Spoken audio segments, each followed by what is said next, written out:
بات ہوئی اور انہوں نے بڑی درد دل کے ساتھ کہا کہ ہم جانتے ہیں کہ یہ بالکل یہ نہیں ہونا چاہیے تھا، یہ جو حملہ ہوا آپ کے خلاف، اور جو لیکن ہم چاہتے ہیں کہ اس معاملے کو طے کرائیں، اپنا ایک رول جو ہے وہ ہم ادا کرنا چاہتے ہیں۔ تو یہ میں سمجھتا ہوں کہ لیٹسٹ صورتحال ہے۔ یہ معاملہ دیر پا بنیادوں پر وہ طے ہو جائے، فتنہ الخوارج کا خاتمہ ہو، نہ کہ ان کی ٹیریٹری ان دہشت گردوں کے استعمال میں آئے۔ تو یقیناً ہمارے بہادر ہماری افواج نے ان کو منہ توڑ جواب دیا ہے۔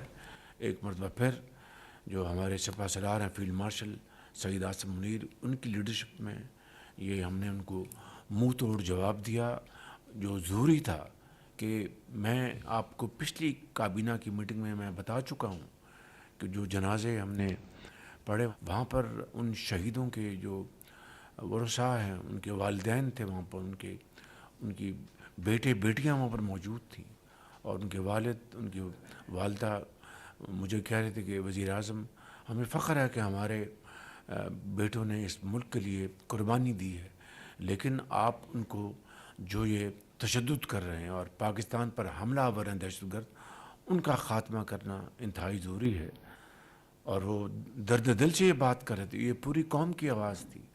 مگر سوال یہ پیدا ہوتا ہے کہ جب پاکستان کے اندر 2018 میں یہ فتنہ الخوارج کہیں یا دہشت گردی کہیں، اس کا مکمل خاتمہ ہو چکا تھا، تو پھر کیا وجہ ہے کہ دوبارہ یہ اس فتنے نے سر اٹھایا؟ وہ آپ کو اچھی طرح علم ہے کہ اس وقت کی حکومت نے ہزاروں ان دہشت گردوں کو دوبارہ کھلی چھٹی دی اور ان کو خوش آمدید کہا پاکستان میں، اور یہ بنیادی وجہ ہے کہ اس فتنے نے دوبارہ سر اٹھایا۔ یہ جو سیز فائر افغانستان حکومت کی یہ درخواست پر وجود میں آئی ہے، یہ ٹھوس شرائط پر یہ لانگ ٹرم سیز فائر ثابت ہو، لیکن اگر یعنی صرف وقت بائی کرنے کے لیے کیا، ٹائم بائی کرنے کے لیے کیا ہے، تو اس کو ہم قبول نہیں کریں گے۔ شرم الشیخ میں الحمدللہ جو سیز فائر کے اوپر ایگریمنٹ ہو گیا غزہ میں، مگر 74,000 بچے بچیاں، جوان، مائیں، بہنیں، بیٹیاں، بزرگ شہید ہوئے۔ اور جب یہ سیز فائر کے لیے اسلامی ممالک جس میں پاکستان بھی شامل ہے پوری طرح اپنے کردار ادا کر رہے تھے، اور پریزیڈنٹ ٹرمپ اس وقت یہاں پر وہ لوگ جو نہیں چاہتے کہ امن قائم ہو، وہ اس کی آڑ میں سیاست کرنا چاہتے تھے۔ مجھے آپ اپنے دل پر ہاتھ رکھ کر بتائیں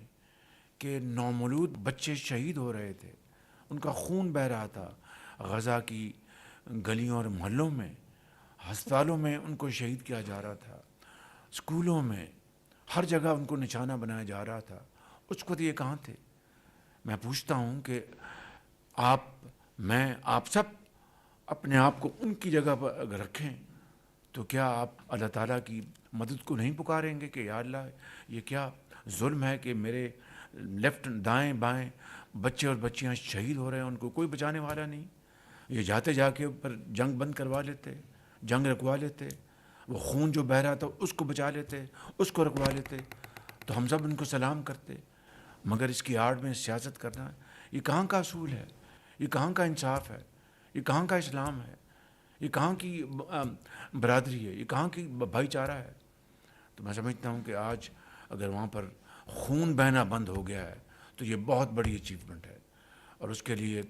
میں پھر ایک مرتبہ پریزیڈنٹ ٹرمپ کو اور تمام اسلامی ممالک جنہوں نے اس میں اپنا کردار ادا کیا ہے، خاص طور پر قطر نے، سعودی عربیہ نے، ایجپٹ نے، جارڈن نے، اس کے علاوہ یو اے ای نے، ترکی نے بڑا اپنا بھرپور رول ادا کیا، اور معاہدے جو سگنیٹریز ہیں وہ پریزیڈنٹ ٹرمپ کے علاوہ ترکی، ایجپٹ اور قطر، یہ 4 ممالک سگنیٹری تھے، اور پاکستان بھی اس میں شامل ہے، انڈونیشیا بھی اس میں شامل ہے۔ ہم سب نے مل کر جو اپنا جو رول ادا کیا ہے، پاکستان نے اپنا اپنا فرض اس کی ادائیگی کی ہے، اور اس کے لیے جو کچھ بھی ہم نے کیا وہاں پر نیو یارک میں میں تھا، ڈپٹی پرائم منسٹر تھے، پھر واشنگٹن میں میں تھا ان کے ساتھ، پریزیڈنٹ ٹرمپ کے ساتھ فیلڈ مارشل تھے، ہم سب نے مل کر اپنا رول ادا کیا، اور آج الحمدللہ وہاں پر شرم الشیخ میں معاہدہ ہوا، اور پھر آپ نے دیکھا وہاں پر لوگ سجدہ ریز ہوئے،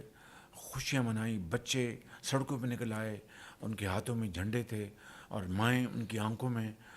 میں خوشی کے آنسو تو نہیں کہوں گا، لیکن ایک سکون کے آنسو تھے کہ سکون قائم ہو جائے گا، ایک اللہ تعالیٰ کا شکر ادا کر رہے تھے کہ اب ہمارے بچے اور بچیاں مزید شہید نہیں ہوں گے۔ تو اس سے بڑی میں سمجھتا ہوں کہ خون رکھوانے کے لیے یہ جو کاوش ہوئی ہے اس کی اگر تعریف نہ کی جائے تو کیا کیا جائے، لیکن سنجیدگی کے ساتھ اگر آپ اپنے آپ کو ان کی جگہ اپنے آپ کو رکھیں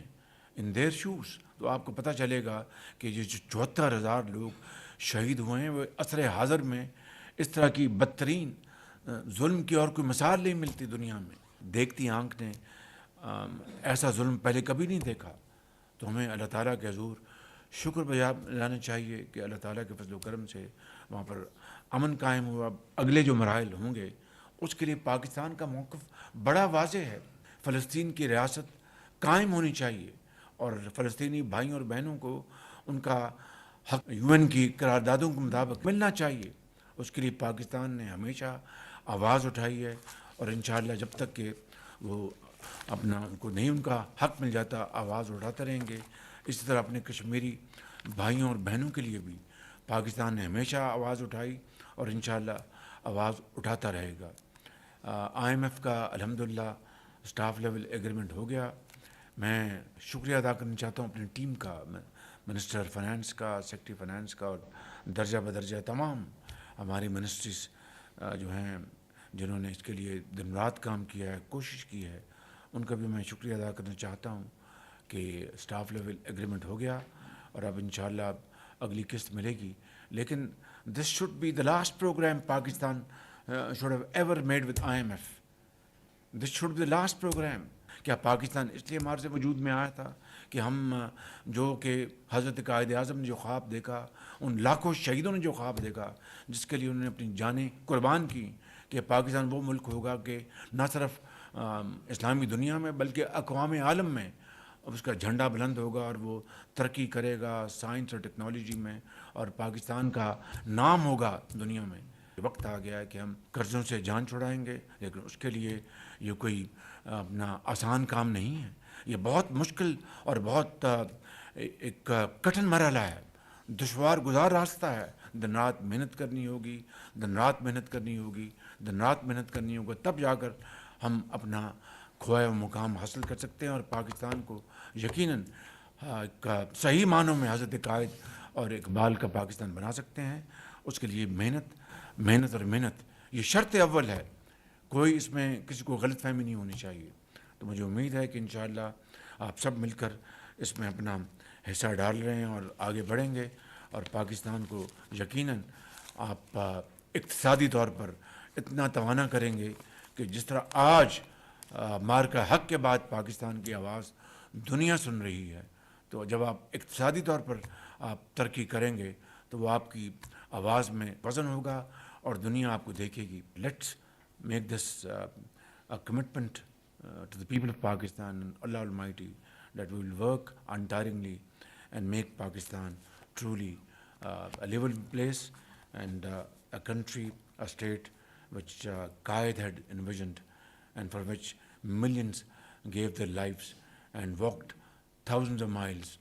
on barefoot with this hope, ardent hope, that there will be a country where hard work, honest of purpose and merit will be the order of the day.